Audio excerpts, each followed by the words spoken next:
अगर आपने हमारे YouTube चैनल को अब तक सब्सक्राइब नहीं किया है तो आपको यहाँ सब्सक्राइब बटन दिख रहा है, इस पर आप क्लिक कीजिए और हमें सब्सक्राइब कर लीजिए। और साथ ही साथ इसके सामने एक नोटिफिकेशन बेल आ रहा है, इसे भी आप इनेबल कर दीजिए ताकि आपको तुरंत नोटिफिकेशन मिले जब भी हम कोई नई वीडियो अपलोड करें।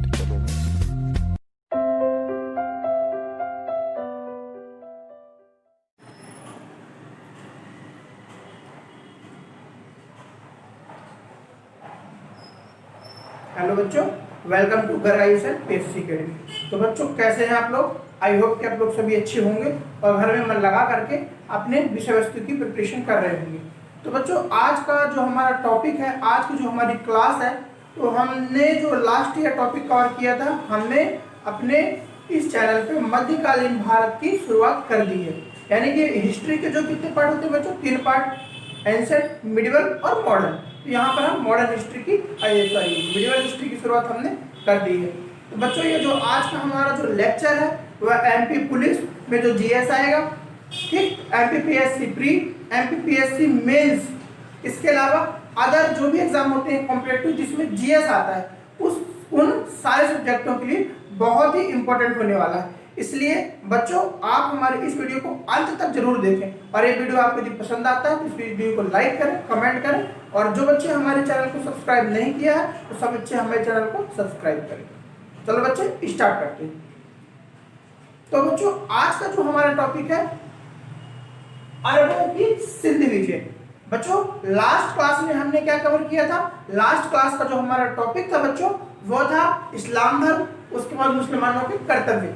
तो सबसे पहले देखिए मध्यकालीन भारत का जो इतिहास है बच्चों, तो उसमें सबसे इंपॉर्टेंट रोल प्ले होता है इस्लाम धर्म का, क्योंकि सबसे ज्यादा जो भी शासक वर्ग, सुल्तान वर्ग, बादशाह वर्ग आते हैं तो वो इस्लाम धर्म से संबंधित होते हैं। इसलिए सबसे पहली क्लास में हमने किसके बारे में बताया? इस्लाम धर्म के बारे में बताया।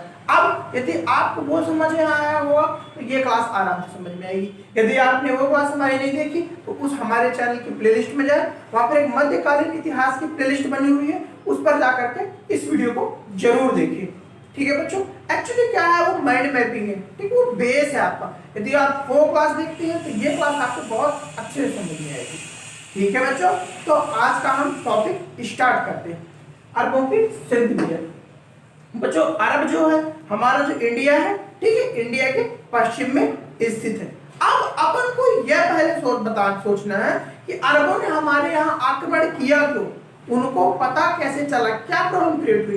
क्योंकि यदि अपन थोड़ा सा पीछे जाते हैं, ठीक है, थोड़ा सा पीछे जाते हैं तो अपन देखते हैं कि जो एंशिएंट में अपन मौर्य काल में देख लीजिए, हर्ष के काल में देख लीजिए, गुप्त काल में देख लीजिए, तो अरबों के साथ जो हमारे रिलेशनशिप थे, ठीक है, ट्रेड एंड कॉमर्स के बहुत ही अच्छे थे। और जो वहाँ अरब के साथ हमारा ट्रेड होता था वह बहुत ही अच्छे तरीके से होता था, बड़ी शांति पूर्वक होता था।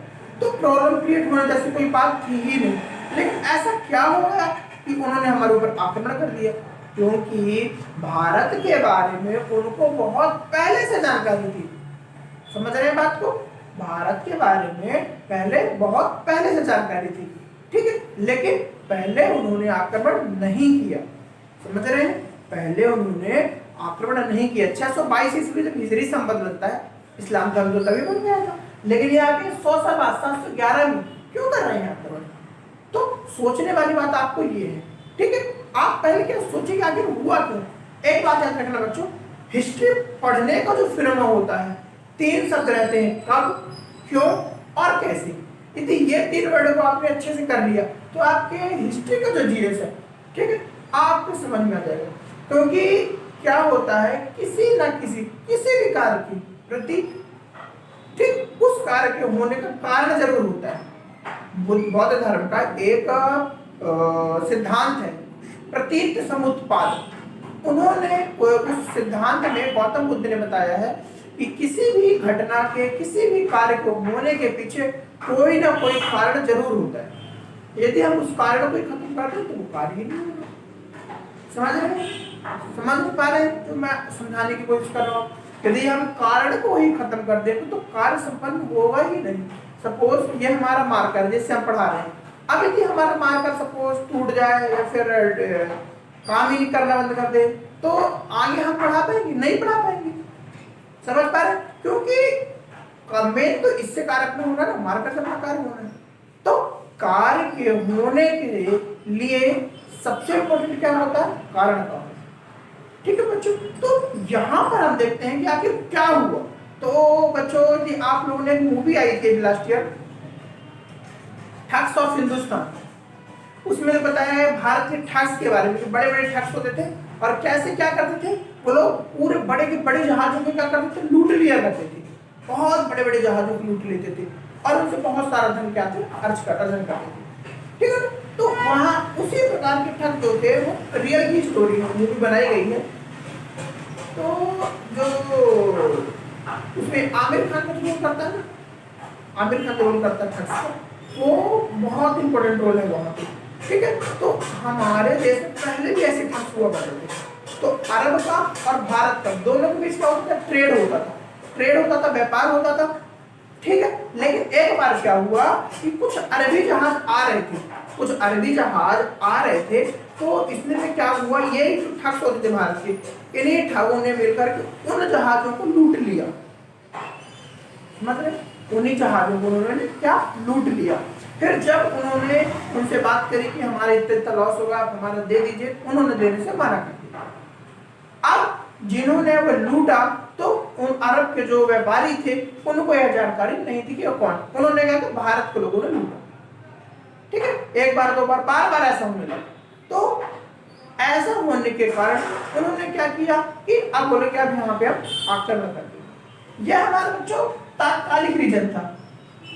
ठीक है, तात्कालिक कारण कि यह तुरंत घटना घटित हुई और वो सोचे कि अब यहाँ पे हम आक्रमण करेंगे। इसके अलावा बच्चों जो अरब का सिंध में आक्रमण करना, ठीक है, पहले मैं बता दूं सिंध जो है बच्चों, जो हमारा इंडिया है ना, ठीक है, इंडिया के ऊपर जम्मू कश्मीर के जो बाजू में अफगानिस्तान पाकिस्तान, ये बीच का रीजन जो है वह सिंध कहलाता है। ठीक है ना, पहले क्या था, भारत और पाकिस्तान एक था, इसलिए अपन पूरे भारत की बात करते हैं। ठीक है, तो वहां पे अफगानिस्तान और पाकिस्तान नहीं था, तो सिंध की बात करते हैं। तो आज तात्कालिक कारण ये हो गया। दूसरा जो मेन रीजन था बच्चों, इस्लाम का प्रचार करना, इस्लाम धर्म का प्रचार करना। जैसे बौद्ध धर्म बना था, ठीक है, तो बौद्ध धर्म स्टार्ट हुआ और उसके बाद उसको कितना प्रचार प्रसार किया गया, श्रीलंका, चाइना, कंबोडिया, कहाँ कहाँ गया, समझ रहे। तो जब फिर कोई धर्म बनता है तो धर्म को क्या सोचते हैं लोग, बाकी हमारे धर्म का ज्यादा से ज्यादा प्रसार हो, हमारे धर्म को ज्यादा से ज्यादा लोग फॉलो करें, हमारे धर्म के जो फॉलोअर्स हैं वो ज्यादा से ज्यादा हो जाए। ऐसे सोच करके वो लोग क्या करते हैं, अपने धर्म का प्रसार करते हैं, समझ रहे, अपने जो धर्म का है वह प्रसार करते हैं। तो ये सोच करके बच्चों इन्होंने आक्रमण किया। तीसरा बच्चों आर्थिक, कौन सा बच्चों, आर्थिक। जब वो यहाँ भारत व्यापार करने आते थे तो देखते थे कि यहाँ जो धन जो है बहुत ज्यादा है, गोल्ड वगैरह, ठीक है, और यहाँ की जो संपदा है, संपत्ति बहुत ज्यादा है यहाँ पे। तो उनको लगा कि इसको हम लूट करके अपने देश ले जाएंगे, ठीक है, उनको दे लूट के अपने देश ले जाएंगे। तो आर्थिक कारण। तीसरा बच्चों राजनीतिक कारण। राजनीतिक कारण क्यों, पहले क्या था, इस्लाम धर्म नॉर्मली कार्य कर रहा था, अब क्या हो गया था, इस्लाम धर्म का एक पूरा साम्राज्य बन चुका था, जिसके जो किंग होते थे उनका बोलते थे खलीफा बोलते थे। तो अब वो क्या, उनका दो जो प्रसार करना था कि हम अपने मुस्लिम साम्राज्य का प्रसार करें और जो है आसपास के क्षेत्र में उसको फलीभूत करें। तो ये होता राजनीतिक कारण। तो ये जो ये विजय के कारण है, ये एमपीएससी मेंस का 6 मार्क्स का क्वेश्चन, इसलिए आप इसको नोट कर लीजिए। आपकी जो हमारी क्लास चल रही है बच्चों, ये प्री का मेंस है, प्री के से जो क्वेश्चन आते हैं वो भी इंपॉर्टेंट है और मेंस से रिलेटेड। मेंस क्वेश्चन हमारी राजनीतिक, आर्थिक, इस्लाम धर्म प्रचार और तात्कालिक, 4 नंबर का क्वेश्चन आता है। तो चारों पॉइंट को क्या करोगे, मेंशन करोगे और थोड़े थोड़े इनको एलोबरेट कर दोगे तो आपका अपने ये कार्य इन्होंने अरबों में सिंध के कार्य क्यों आक्रमण के कारण इन्होंने आक्रमण क्यों किया। अब आगे चलते हुआ क्या था, कहानी चलती कहां से, कहानी स्टार्ट हो गई 711 ईस्वी में। तो क्या था, जब ये स्थिति हो गई कि तात्कालिक कारणों को पता चल गया कि लोग क्या कर रहे हैं, हमारे समुद्री के जो जहाज थे उन जहाज को लूट रहे हैं। तो ये सोच के जो 711 ईस्वी में ईरान के जो गवर्नर थे अल हज्जाज, ठीक है, अल हज्जाज नाम के एक गवर्नर थे, कहाँ के, ईरान की, तो उन्होंने खलीफा में सिंध में आक्रमण की अनुमति दी। जो ईरान के गवर्नर थे अल हज्जाज, तो उन्होंने क्या किया, उन्होंने खलीफा से अनुमति ली कि हमको सिंध अभियान करना है। देखो एक किंग क्या था, एक ही रहता था, खलीफा जो रहता था एक ही किंग रहता था, और उसी के अकॉर्डिंग पूरी जो गवर्नमेंट रहती वहां की, ठीक है, चलती थी। कोई भी कार्य करना रहता था सबसे पहले किससे अनुमति लेते थे, खलीफा की। ठीक, अब देखते हैं जो सल्तनत काल चलती है, सल्तनत काल में जो भी राजा बनता है, जो भी सुल्तान बनता है, तो किससे अथॉरिटी लेता था, हर बार अथॉरिटी लेता था वो जाकर के खलीफा से। खलीफा के पास जिसकी अथॉरिटी नहीं रहती थी तो वो सुल्तान नहीं माना जाता था। ठीक है बच्चों, अपन यदि बात करें तो जो कुतुबुद्दीन ऐबक था, कुतुबुद्दीन ऐबक, उसको खलीफा ने अनुमति उसको नहीं मिली थी, तो वो एक जो साम्राज्य था इस्लाम साम्राज्य, उसका संरक्षक बन के कार्य कर रहा था। इसीलिए जो उसको सिपाह सलार की उपाधि उसने धारण करी, उसने अपने आप को सुल्तान नहीं कहा। ठीक है, इसलिए जो आर्क त्रिवेदी एक इतिहासकार है तो लिखते हैं कि जो इस्लाम धर्म का जो वास्तविक संस्थापक था, ये दिल्ली सल्तनत का वास्तविक संस्थापक था, वो इल्तुतमिश को मानते हैं, ना कि कुतुबुद्दीन ऐबक को। तो एक इससे हम समझ सकते हैं कि जो खलीफा जो था, तो खलीफा की जो पदवी थी सर्वोच्च थी, उसी के अकॉर्डिंग उसी से अथॉरिटी लेकर के काम लोग बात। ठीक, तो अल हज्जाज जो थे इराक के गवर्नर, उन्होंने खलीफा से क्या करी, सिंध में आक्रमण करने की अनुमति प्राप्त कर ली। फिर बच्चों अब क्या हुआ, अनुमति ले ली, उन्होंने बोला ठीक है भाई, अपना लॉस तो हो रहा है, वो हमारे समुद्री जहाजों को लूट रहे हैं, एक काम करो आप जाकर के वहां पर अभियान करो। अब 711 ईस्वी में अब्दुल्ला के नेतृत्व में आक्रमण हुआ। पहले मैं आपको बता दूं सिंध में क्या था, तो सिंध में एक दाहिर नाम का राजा था। क्या नाम था उसका नाम, दाहिर नाम का एक राजा था। वहां उसका जो सिंध में उस समय राज चलता था। बता दूं बच्चों कि वह अपने कास्ट से ब्राह्मण था, वह राजा ब्राह्मण था। ठीक है, अब जब पहला जो आक्रमण हुआ 711 ईस्वी में, वह हुआ उबैदुल्लाह के नेतृत्व में। उबैदुल्लाह के नेतृत्व में आक्रमण हुआ जो कि असफल रहा। नेक्स्ट आक्रमण होता है बच्चों 711 ईस्वी में, वह होता है बुदैल, जो सेनापति था उनका, बुदैल के आक्रमण में भी क्या होता है, ये भी असफल होता है। पहला भी असफल होगा, दूसरा भी असफल होगा। अब नेक्स्ट आता है डॉन नंबर 1, कौन, मोहम्मद बिन कासिम, बड़ा ही खतरनाक, बड़ा ही सातिर। ठीक, वो आता है बच्चों 712 ईस्वी, मोहम्मद बिन कासिम यह आक्रमण करता है। ठीक है, यह आक्रमण करता है सिंध पर। ठीक है, और यह इसका आक्रमण क्या होता है, विजयी हो जाता है। अब इसके आक्रमण करने से विजय क्यों हो गया, ये लोग क्यों हार गए, तो इसकी जो राजनीति थी, इसने जो टेक्निकली जो अपनी रणनीति बनाई थी बहुत ही अद्भुत बनाई थी। सबसे पहले यहाँ देखते हैं बच्चों अपन, तो सबसे पहले इसने क्या किया, सिंध का एक फेमस बंदरगाह था देवल। ठीक है, सिंध का एक फेमस बंदरगाह था देवल, तो सबसे पहले उसने देवल बंदरगाह को विजिट किया। उसके करने से बेनिफिट क्या मिला, उसने बंदरगाह को विजिट किया और उस पर अपना अधिकार बना लिया। इससे बेनिफिट यह हुआ बच्चों कि जो दाहिर था तो आसपास के राजाओं से हेल्प उसने नहीं ले सका। ठीक, हेल्प नहीं मिली उसकी, तो ऑब्वियसली उसको हार नहीं है। ठीक, नेक्स्ट है बच्चों निरुल विजय। निरुल में बच्चों सिंध का एक क्षेत्र था, वहां पर बौद्ध धर्म के लोग रहते थे। ठीक, बौद्ध धर्म का पालन करने वाले लोग रहते थे। ठीक, बौद्ध लोग रहते थे, तो उसने निरुल पर विजय करी और यहाँ पर अधिकार कर लिया। ठीक, अब दूसरा मतलब एक एक क्या करा, उसकी लेयर जो रहती है ना, दाहिर जो साम्राज्य जो फैलता है, उसकी एक एक लेयर को कट करते जा रहा था। सबसे पहले उसने क्या किया, देवल पर विजय किया, वहां देवल विजय में उसने बंदरगाह पे कब्जे कर लिया। दूसरा है निरुल विजय, इसमें बौद्ध धर्म में उसने वहां पे कब्जा किया। नेक्स्ट था सेवान। सेवान जो था बच्चों, यहाँ पर जो था दाहिर का चचेरा भाई था, वह शासन कर रहा था सेवान में, तो वहां पर आकर के उसने कब्जा कर लिया। अब सेवान धर्म किसका, कासिम का कब्जा हो गया। फिर सबसे इंपॉर्टेंट जो मेन रहता है, जिससे राजा बिल्कुल आधा विजय हो जाता है, वहां पे कब्जा कर लो तो आधा राजा हार जाता है, वो है हमारी कैपिटल यानी कि राजधानी, सिंध की राजधानी अरोर। सिंध की राजधानी अरोर, वहां पर कब्जा कर लेता है। यह प्रीवियस क्वेश्चन पे पूछ लेता है सिंध की राजधानी उस समय क्या थी, तो अरोर थी। यही पूछ लेता है सिंध के आसपास का जो सिंध में आक्रमण करने से पहले सबसे पहले बंदरगाह पर कब्जा किया गया तो देवल बंदरगाह पर। ठीक, नेक्स्ट आता है बच्चों राउर। जब रावौर में जाता है तो रावौर को वहां पे किला में जब इतना हो जाता है, जब कैपिटल पे आके बैठता है वो, तो फिर क्या करता है, जो दाहिर जो वहां से भागना शुरू कर देता है। भागते भागते वो कहाँ आता है, रावौर। रावौर में किला रहता है, तो किला में जाकर के वो छिप जाता है, लेकिन वहां से पकड़ कर उसको मार देते हैं। तो रावौर में किला में क्या होती है। तो नेक्स्ट क्या बच्चों, अब जब वो पूरा जीत लेता है सिंध, अब बोला सिंध तो जीत लिया, अब मुल्तान भी जीत लो, तो पास में मुल्तान है, तो 713 में क्या करता है वो, मुल्तान को भी विजित कर लेता। ठीक है बच्चों, अब ये अपना हो गया प्री कि पूछ लेते कभी भी 712 किसका आक्रमण हुआ, तो कासिम का आक्रमण हुआ था। सफल किसका आक्रमण हुआ था, मोहम्मद बिन कासिम का। असफल बुदैला और बुदैल के असफल हुए थे आक्रमण। ठीक, ये प्री लेवल के क्वेश्चन। अब ये मेंस के इसमें हमारे 3 क्वेश्चन बनते हैं। पहला क्वेश्चन तो अरबों के सिंध में आक्रमण करने के क्या कारण थे, 1 2 3 4 बस खत्म।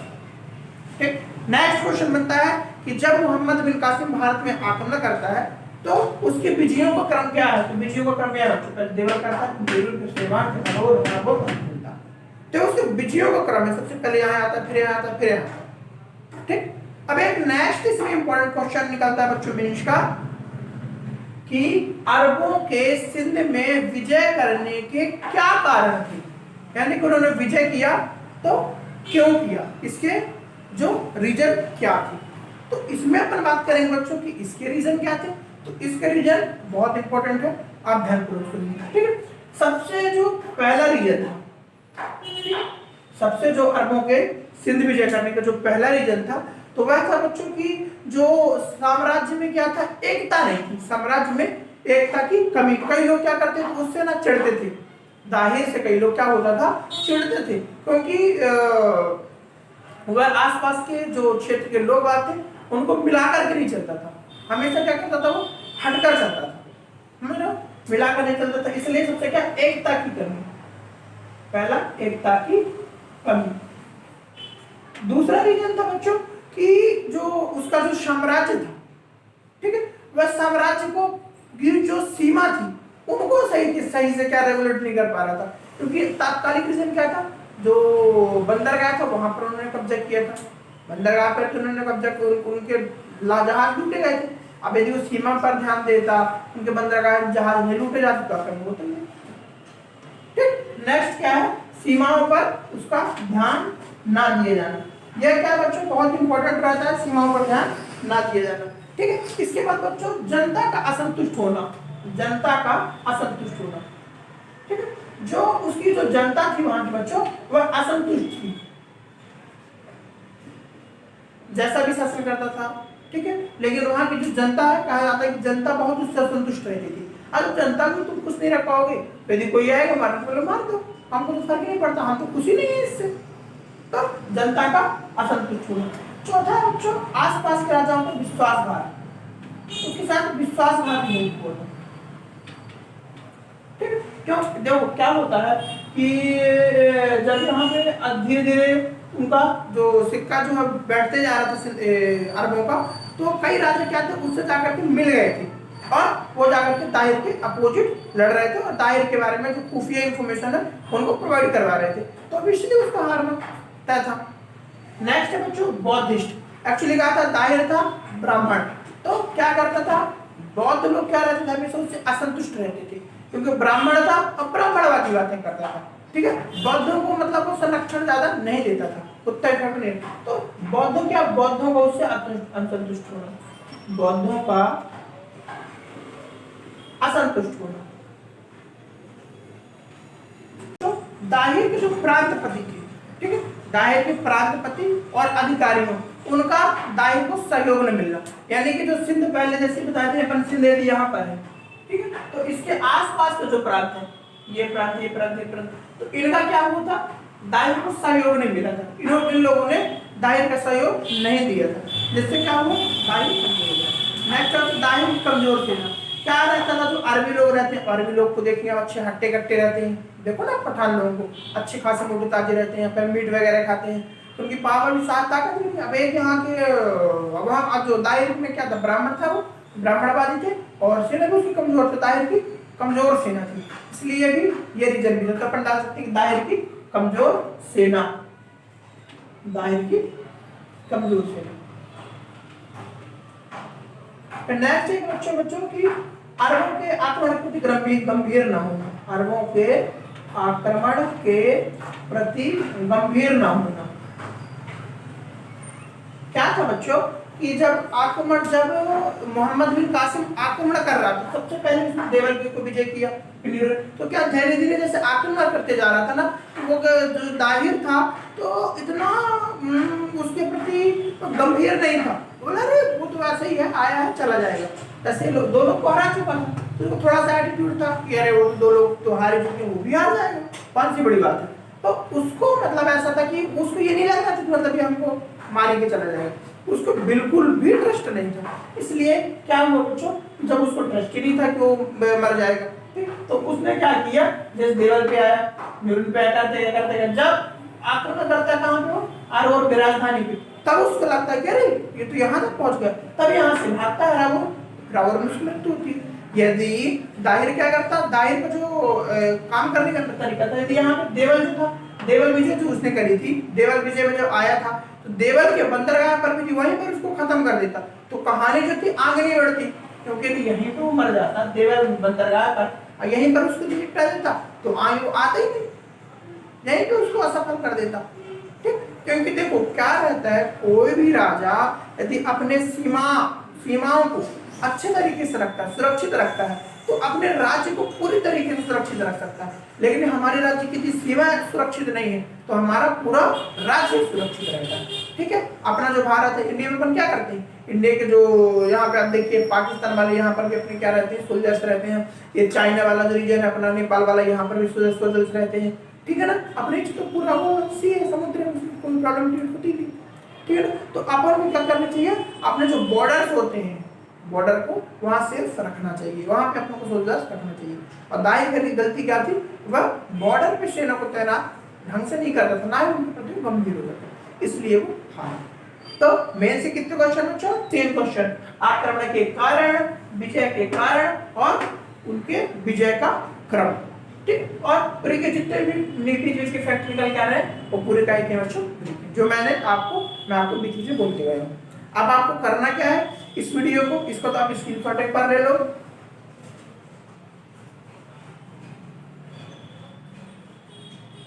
ठीक है बच्चों, इसका स्क्रीनशॉट ले लो एक बार। इसके बाद अपन को क्या करना है, इसको सारे आपको शॉर्ट नोट्स बना लीजिए और नोट्स बना करके क्या करना है, उनको पढ़ाई करना है। समझ में नहीं आ रहा, एक बार वीडियो देखो, नहीं आ रहा 2 बार देखो, 3 बार देखो, 4 बार देखो, 5 बार देखो। 5 बार वीडियो में तो मुझे नहीं लगता कि दोबारा पढ़नी पड़ेगी। ठीक है ना, ज्यादा नहीं है, 15 से 20 मिनट का वीडियो है, इतना टाइम निकालो और इतना करो, तो आपको क्या है, ये जो चैप्टर है अरबों का आक्रमण, ये आपको पूरी तरीके से समझ में आ जाएगा। ठीक है बच्चों, तो कैसे रही क्लास आज की, आप लोग को क्लियर हुआ, मैं आशा करता हूँ कि आप लोग को समझ में आया हुआ। यदि ये क्लास आपको पसंद आ रही है तो इस वीडियो को लाइक करें और हमारे चैनल में जाकर के इसमें क्या है, कमेंट जरूर करें। यदि आपको जो डाउट हो रहा हो, जो चीज़ आपको क्लियर नहीं हो पाई हो, तो आप कमेंट जरूर करें, उसको हम समझाने की कोशिश करेंगे। ठीक है बच्चों, और जिन बच्चों ने हमारे चैनल को अभी तक सब्सक्राइब नहीं किया, तो बच्चों से विनम्र आग्रह है कि इस चैनल को सब्सक्राइब जरूर करें। और जो भी प्रिपरेशन कर रहे हैं तो उनको आप लिंक शेयर कर दिया करिए, हम डेली तो डालते हैं, अपने व्हाट्सएप ग्रुप पे भी आती है, स्टेटस पे भी रहती है, फेसबुक पे रहती है। क्या बच्चों को थोड़ा सा बताओ तो क्या उन लोग का थोड़ा सा भला हो जाएगा। ठीक है ना बच्चों, तो मन लगा करके पढ़ते रहिए और अपने लक्ष्य पे सफल होइए। तो मिलते हैं नेक्स्ट वीडियो में एक नए लेक्चर के साथ, तब तक आप घर पर मन लगा करके पढ़ाई करिए। थैंक यू बच्चों।